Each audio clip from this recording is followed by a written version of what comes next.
السلام علیکم ګرانو ملګرو، ستړي مشه په دې هیله چې روغ اوسئ. ګرانو ملګرو، لکه څنګه چې تاسو پوهیږئ د نړیوال جام په زړه پورې لوبې په امریکا او ویسټ انډیز هیواد کې روانې دي او ترسره کیږي.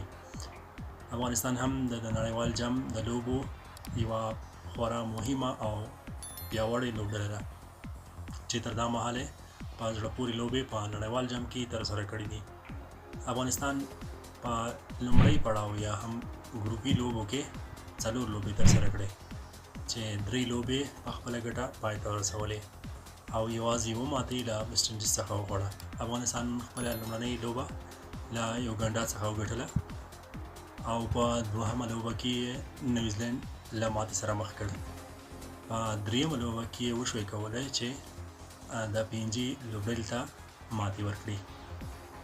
له هغې وروسته په وروستي یا هم د ګروپي لوبو په وروستۍ لوبو کې د ویسټ انډیز د 213 منډو هدف ترلاسه نشو کړی.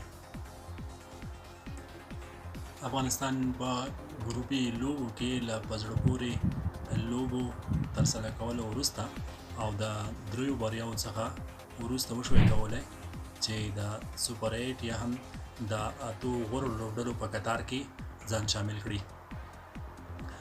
په 8 غوره لوبډلو کې لومړۍ لوبه له هندوستان هیواد سره ترسره کړه چې متاسفانه افغانستان ونه شوی کولی هندوستان ته ماتې ورکړي.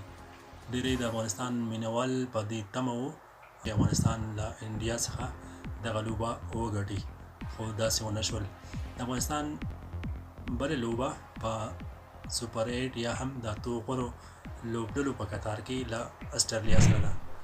دغه لوبه د افغانستان پر وخت په 5 بجې پیلیږي. د افغانستان د بریا په هیله تاسو ټولو ته ښه وخت.